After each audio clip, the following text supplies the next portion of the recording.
Hey, this is Jared Krause, host of the Buying Online Businesses podcast. And in this episode, we're doing something very special and immensely valuable. In fact, every fortnight, I and my business partner, Charley Valher, are going to be going deep into sharing our journey of how we're buying and building a portfolio of website businesses. Now, this is going to be a series. It's going to call the Portfolio Series. And we have only just recently started this brand new portfolio where I bought into a business with Charley and we're documenting it and sharing it all with you. And we're buying multiple businesses. In fact, we're putting offers on deals at the moment and doing due diligence on many deals as well. So in this first episode, Charley and I are talking about the update of our portfolio. We're letting you know where we're at with it, how we've just started monetizing, building the team and tracking things as well, and why and how it's so important to track things. Then we talk about how important it is to know what website you want to buy, what type of website you want to buy before you start looking at websites to buy. Then we talk about how and where to find sites and generate deal flow without using website brokers. And complementary to that, why you should become an attractive website buyer, specifically when it comes to finding sites and getting deal flow come to you, and how being an attractive buyer can really, really help you out in that instance. So guys, enjoy the episode. It's going to be immensely valuable. Let's get stuck into it. Today's episode is brought to you by us here at Buying Online Businesses. Let me ask, if you have an online business, have you ever thought of selling it? We're a thriving community of website investors who are cashed up and hungry to buy your online business. Our members are well trained in online business due diligence, allowing you a quick sale of your business. And because we only want to provide a better service to our members, we're opening up the doors to allow you to sell your online business to us free of charge. So if you have an online business that's making a minimum net profit of $5,000 per year, and you're thinking of selling your business, head over to our Sell Your Business page at buyingonlinebusinesses.co/sell your business. There will be a link in the show notes, and you can also find this page from our site, buyingonlinebusinesses.com. That's buyingonlinebusinesses.com.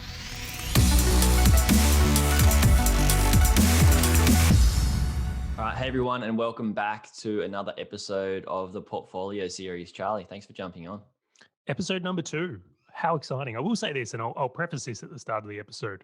Those few people who reached out and mentioned episode 1 of the portfolio and had a little discussion with me, it was awesome. So if you're someone listening to this and you're curious about this as well, I'd love it if you reached out to me and probably Jared as well, because it's great to have conversations with people about websites and building this thing. Yeah, in fact, I got a few people reach out to me, and one mentioning that it's really inspired them to build their site and build out their portfolio.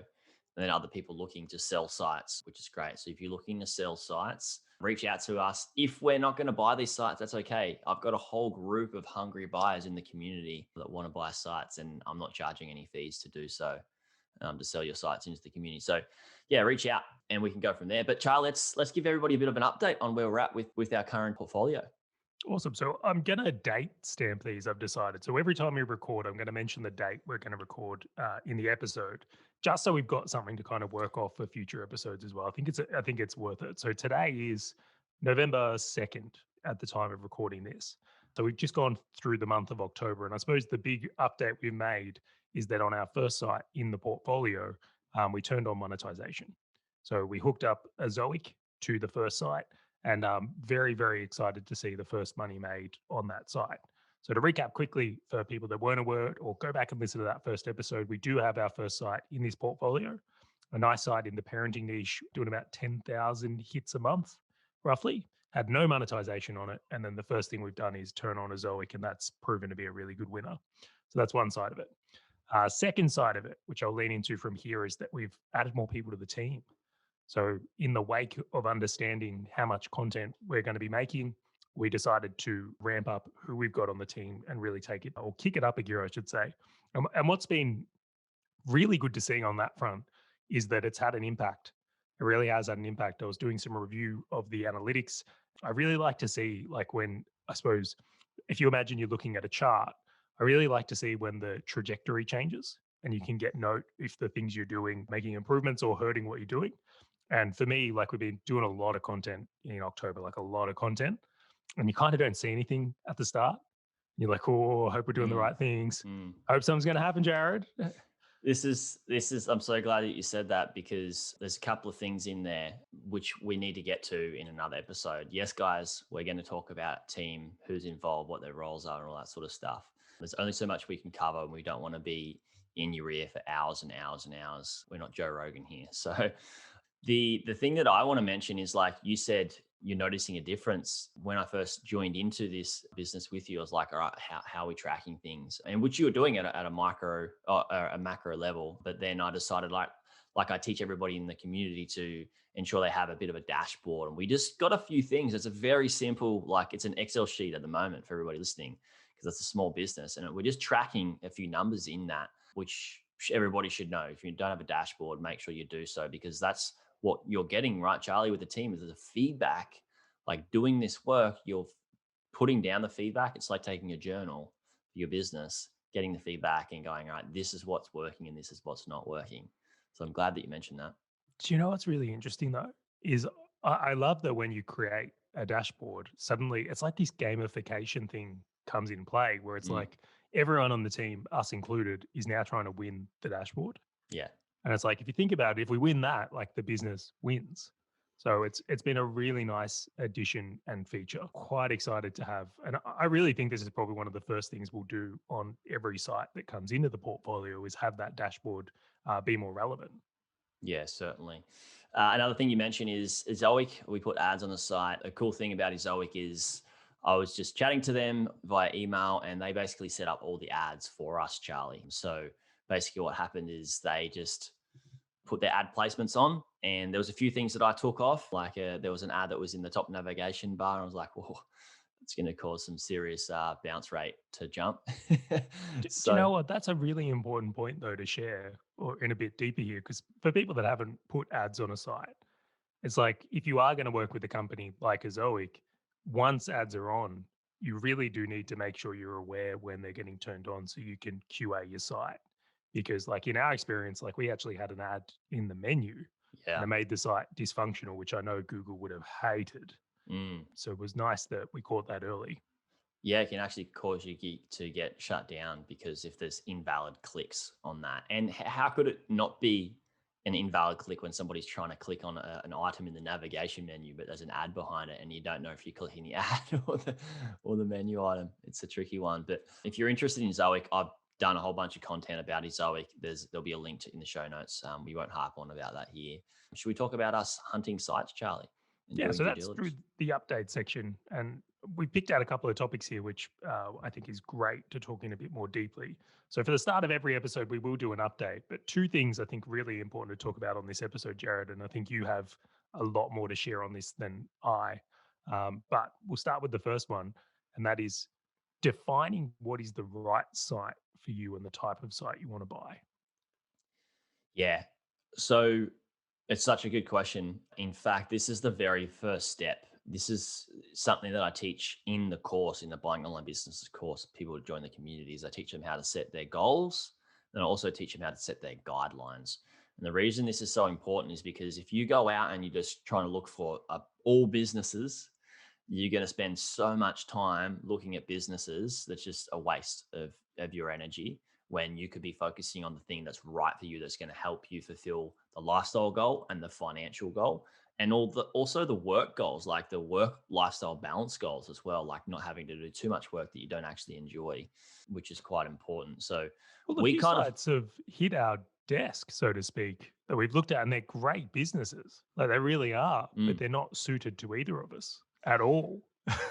yeah, that's right. Because we Charlie and I, for those listening, we set out like, all right, if we're gonna get this portfolio cranking, we want to get into something that we both know, both understand, we're both good at, and we can use team to do so quite easily. So we went away and thought about which business model is going to be best for us. And we've even narrowed it down even further than just content sites, haven't we, Charlie? Yeah, this is a really big distinction, and I suppose different thinking that I've had in the experience we've gone through so far is like defining at such a deeper level. Like Mm. content sites isn't enough anymore, in my opinion. I really don't think it is.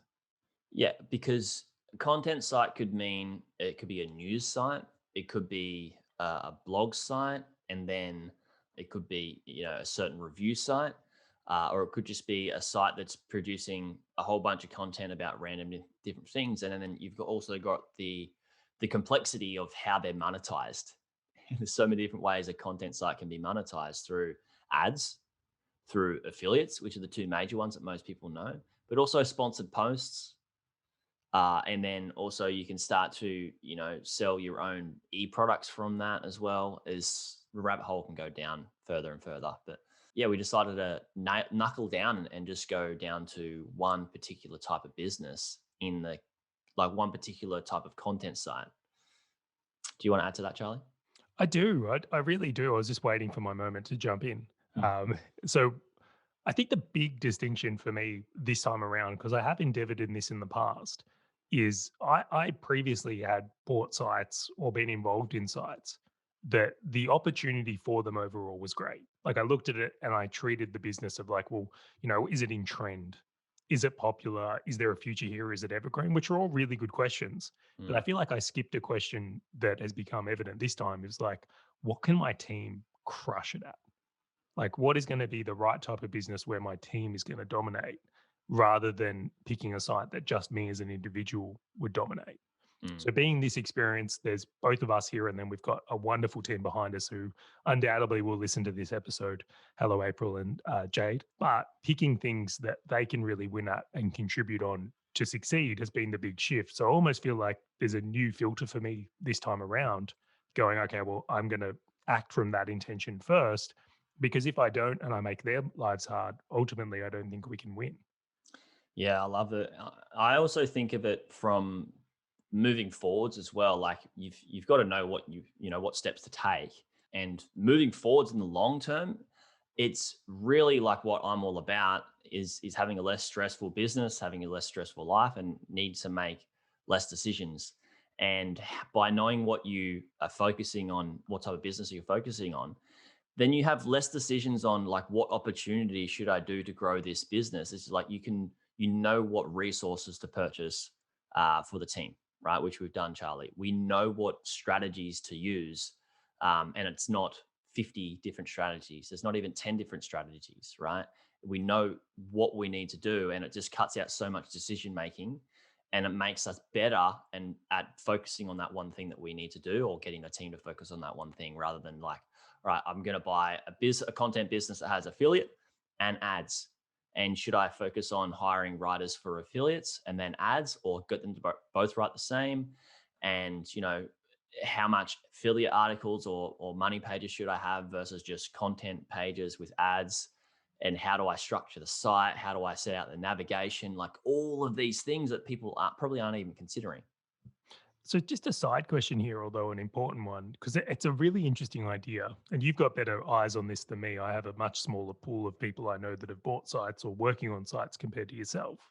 Do you think a mistake people make when considering building a portfolio or even just buying a singular site is they don't lean into the win condition and be great at that one area and they just try and go too wide on limited resources? So maybe they're I don't know, maybe they're in content and it's a site that's got a lot of SEO done, and then they spend a lot of their time trying to do Facebook ads or organic Facebook instead of doubling down on the thing that's working. It's so common, even to we've got people that in the inner circle, right, in the mastermind, that are making hundreds of thousands of dollars a month, right? And and then you've got people that are making $10,000 a month or $1,000 a month. Well, actually, not, a little bit more than $1,000 a month, otherwise it's not worth them being in there. But everybody at every single stage has this thing where we try to focus on too many different things. And in fact, like one of the biggest things that I tell my clients is that you're not actually just paying me to tell you what to do. You're also paying me to tell you what not to do, because we can go away and do too many things that are going to take us away from this one or two thing that we need to do now before we eventually get to those other things. Because yes, there's so many opportunities, but most people will spread themselves too thin by doing a little bit of each one each time, instead of doing one thing really well, focusing on it and completing it, and then optimizing it, scaling it, systemizing it before moving to the next bit. How the do you next feel task. about the counter argument to that though? So let's pretend I've got this site and Mm, let's say it's doing well on SEO. We'll continue this story. And I've just spent weeks trying to get Facebook ads working because I want to diversify. I want to mm. make sure that I'm not dependent on just SEO or anything like that. So I can see the argument and why a lot of people try to do traffic, for example, in this argument of like why they would try and do all of it. But do you think that's counter to actually achieving things, or is there a time and place for it? Always a time and a place. For example, you're saying you're doing SEO on one of your businesses and then you're starting to move into Facebook ads. Yeah. How long have you been doing SEO on that business Well, for?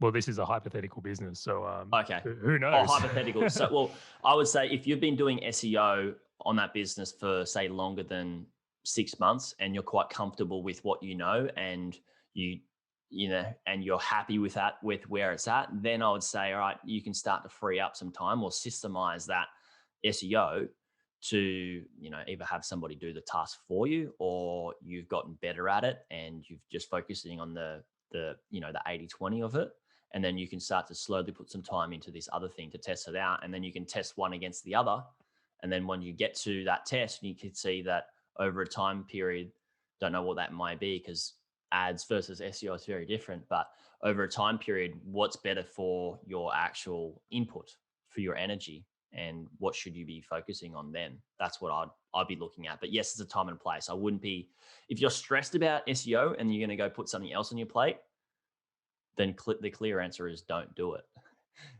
Work out a way you can become less stressed about the first task before you move into something else. Completely. It's really interesting. So obviously I've got Valor Media, which is a podcasting company, and I do a lot of podcast audits. So people will come and pay me to review their podcast, go through their whole flows, how they're Mm, promoting, how they're monetizing, and then I'll give them a report or feedback on what they need to change. Probably one of the most common things I see, and this is in some big shows, I'm talking shows that get hundreds of thousands of downloads per month, is commonly what I'll see is there's, let's say, a team of three and they're trying to take on the challenges or spread the amount of tasks of what maybe a team of six should be doing. So they go way too wide on limited resources, trying to do like a podcast episode will come out just like this one, although this mm. one will be promoted well. And they'll try and put, well, oh my God, I got to put a Pinterest up and I've got to write a blog post about it. And then I've got to post it on social and then Instagram and then LinkedIn. And I feel like they're navigating it thinking they're doing this omnipresence thing when in reality is like they're actually just spamming every platform and it's not actually turning into anything. Or if they just maybe focused in on two that were the right for their audience, they'd probably do a lot better. Yeah, it's so good. I even think about the question of how does your how does your audience consume content? And is it like really a lot of video or is it just audio? And what's the better platform for it? And this is something in my growing online businesses course that I get people to ask once they've bought a business, how are people consuming their content and where should you be, like what type of, like how should you create that content? And then where should you put that for where the audience actually is hunting for it? You've actually done this. I haven't listened to that podcast episode of yours, which I've listened to, almost most of your episodes, but there's a title of yours, which is fish where the fish are. It's just exactly that. It's a methodology change. I think a few Yeah. years back, you probably could go a little bit wider and see some success. But I mean, just a little hint, and even tying it back to this portfolio, I'm reverting to what we've discussed here is like the strategy and ideation behind what I'm approaching, and I'm sure you're much the same, is actually doing less but way better. So it's Yes. fewer channels more strongly done, or fewer monetizations more strongly done, fewer business models, but more strongly done.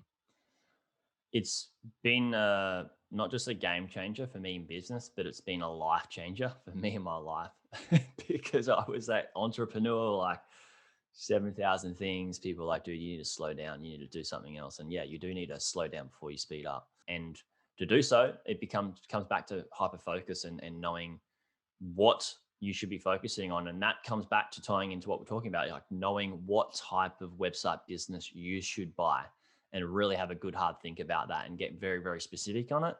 And then you're going to not waste your time looking at those other businesses that aren't right for you. And you're going to start getting better at even valuing those businesses that are specifically the ones that you want to purchase. And somebody commented in the group over the week or weekend last week about putting an LOI in and how to know the value of a business or a website business. And I said, you need to do due diligence on lots of businesses, right? And then you can start to get data, which gives you feedback, which gives you ammunition to know which is the right, how to value a business, because you've got so many different businesses to compare them to. But if you're focusing on a drop shipping business and then an affiliate business and then an ad revenue business and then a SaaS business, and you're doing due diligence on all of those, then It's it's not really as comparable. it's not as comparable. So if you're doing it just on, say, affiliate businesses that only monetize by affiliate with, say, Amazon or one other affiliate, then if you did due diligence on 10 of those, you could start to really know the true value of a website by the time you get to 10 and 11 and 12, and be confident in that valuation and your offer. Completely. And even to lean into that even more, something to consider here is like we're going into this with the intention of building out a whole portfolio. It's not a one site acquisition. Yes. And when I think about that, it just made me really think about how much more I'm thinking about scalability. I'm really thinking about buying sites and getting involved in projects here where it's like they stack. I'm not having to learn a completely different business model and build out new systems where it's like if you nail one model and then can buy another site that matches the model or the style, there's some big advantages with that as well, which I think is really interesting. So maybe you as a buyer, if you're someone listening to this and you're the type of person that goes, I couldn't just do one site, I want to do lots of them, you really need to take that into consideration as a point of view as well. Yeah. I just think, like, you buy, say, a content site, say it's just, let's just stick with affiliate, and it's, most of the traffic's from Pinterest and Google. And then you go, all right, I'm going to buy an e-commerce site. And then you've just got to you're not just buying an e-commerce site, but you're creating another, if you're not going to run it yourself, you're creating another whole team. You're going to buy another whole resources, another whole learning platform. And it's just like one to the other, but just focus on the strength that you've already built, and you leverage off that asset that you've built.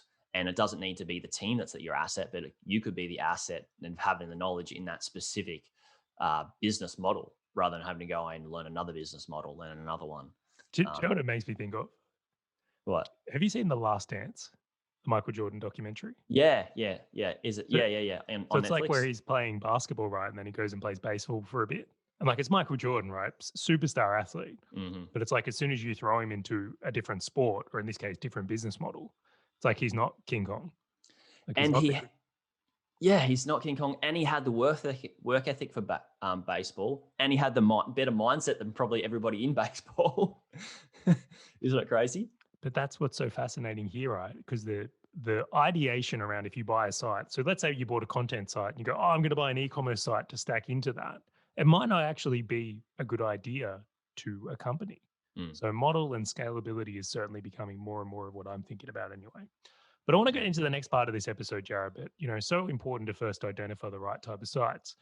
But something I found really interesting that I think you maybe take a little bit for granted because you do it all the time and see it every day is just there's so many different ways to find sites that are for sale these days. And this was actually one of the questions I got from someone who reached out to me was like, well, where are you even finding these sites? Like, how are you going about it? And I want to take the obvious one out of the equation, website brokers.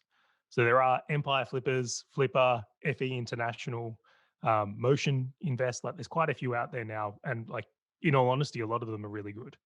I've had very little bad experience with brokers and all that. But that's only one avenue in more recent times. What I would love if you can share in this, because you know so much more about it than I do, is just the other avenues that are available for people outside of the brokers who might be looking for sites. This is where a lot of people start to get uncomfortable when it comes to finding a deal, or a website, is because you really do need to put yourself out there. You need to start to build relationships with people. You start to be, you've got to be known and you've got to be seen, and let the universe and other people know that you're looking for website businesses.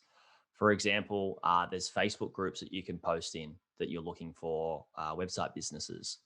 And then you can post the specific business that you're looking at, and then people can comment or PM you, and you can start building relationship with these people. And in fact, I started doing that. And a lot of people reached out that were like, and not just because of this is outside of me putting content out on like YouTube and through this podcast. This is just by being inside like a Facebook group. A lot of people reached out and were hungry to sell businesses. And a lot of people that reached out were like affiliates of, say FE International or these different brokers. And then you got other people that kind of acting as like buyer's agents. And there's so many different, like I would even call them micro brokers. There's so many website brokers out there. There's a lot of them aren't even known, and people don't even know they exist. And by starting to network and interact and letting the people in the space know that you're after a site can really really help. And then it's really about building a network and building communication with a lot of people. And yes, of course, I'm quite lucky in the sense that over many years I've built up a bit of an audience, and then people are listening to this and consuming some of my other content, and that really does help. And that has helped, yes, get some deal flow for sure. But that's only come about from me doing exactly what I said before, Charlie, of like putting myself out there and letting the world know that I want to buy website businesses, letting the world know in these different groups and building networks and relationships and connecting with people about it. So that's why I suggest, getting into this space and starting to network. It's the best way to go, not just for just buying a site, but the opportunities that come from it as well. I think this is almost a business principle, right? It's like, if you look to many of the things, birds of a feather flock together. And I really think that it doesn't matter what, I mean, in podcasting, the same thing exists. There's inner circles, there's Yeah. cliques. I don't know what you want to call them, the high school cool kids. Like when you get on the bus and there's people that sit at the back and the middle and the front, like there's, depending on what you want to be associated with, it makes a difference. Yeah. But I would say from here, something I've found really, really fascinating is like network is worth a lot. There is a lot of activity happening between these networks. But something I found fascinating that I would appreciate if we can talk into is recently we've come across someone who's selling sites who doesn't want to use brokers because of the hassle. And I thought this was so interesting because I would have made the assumption, I say made the assumption, which is a dangerous word, that if you've got a reasonable site, you would only want to go through the brokers for perceived safety, I guess. Yeah. Or risk, but that's not the case at all. Yeah, that's right. And they don't want to, they don't want to list on Flipper either, because how many people that they need to go away and talk to, give due diligence and information to, just to sell their site. Whereas I've talked about this in other episodes, Charlie, on the Buying Online Businesses podcast, and we've talked about it together, I think, about being an attractive buyer. And if you're in the space and people start to know who you are, then they know that you've got experience and they know that you know how to do due diligence, and you're not going to try and, ask them 7,000 questions. They're going to know that you know how to get the information yourself. And, they know that you only need to contact them a very little amount of times. And that's very attractive to a buyer that doesn't want to have to deal with a broker and pay the commissions, or have to list on a marketplace where there's such a massive pool of buyers that a lot of them can be inexperienced. There are some very experienced ones on there, but a lot of them are inexperienced. So the ease of sale is very attractive to somebody who is looking to sell a business. And if they can see that you're an attractive buyer and you know how to do your due diligence, which is why I harp on about due diligence and being better at it, then you've just made yourself a far attractive buyer, and people would prefer to sell to you over somebody who is just not knowing, scrambling around, not knowing what information to find and where to find it. Hugely. And it's not just about the commission, right? It's not about just saving. I think some of the brokers might even charge 20 or 30%. Don't quote me, I'm guessing. But I would say that, that's one part of it. But I didn't realize the burden of being mucked around so much, how much work you have to put in as a seller. Like, it's not like, I mean, selling a car can be painful, but this is like a whole nother level. Yeah. People that have a good business, they know how to create other good businesses. They know how to invest their money. They know what they're doing. They're not wanting to spend time selling a site. It's just a frustrating experience, and it can leave the whole experience of owning a good business with a bad taste in your mouth. Completely. So that's why I'm just like, I guess our message to everybody, Charlie, is just start networking, start speaking to people, and start to be, talking about buying sites and letting people know what sort of sites you want to buy. And be an attractive buyer. I love that Yeah. analogy as well, that terminology, I should say, for this one. Now, Jared, is there anything else you would like to include on this update from here? Otherwise, we'll wrap this one up. And I think one thing I'll just say is that if you've got any questions about the portfolio or you would like us to cover anything on these episodes that you would be helpful with your own sites or other things, then please reach out. Maybe I'm just keen and excited and want to speak to more people about this stuff. Or if you're in the Bob community, enjoy the chats as well. Anything you would like to add in, Jared? No, that's it. Spot on. The people in the Bob community get direct access to ask questions about the portfolio and what we're doing and the specific strategies and stuff like that. So yeah, if you want really in-depth information and to even just, chat, like people are pretty astounded that they get to chat to me via Facebook and email that are in the community. So yeah, reach out and do so. But yeah, that's it for this episode. Everybody, thank you so much for watching.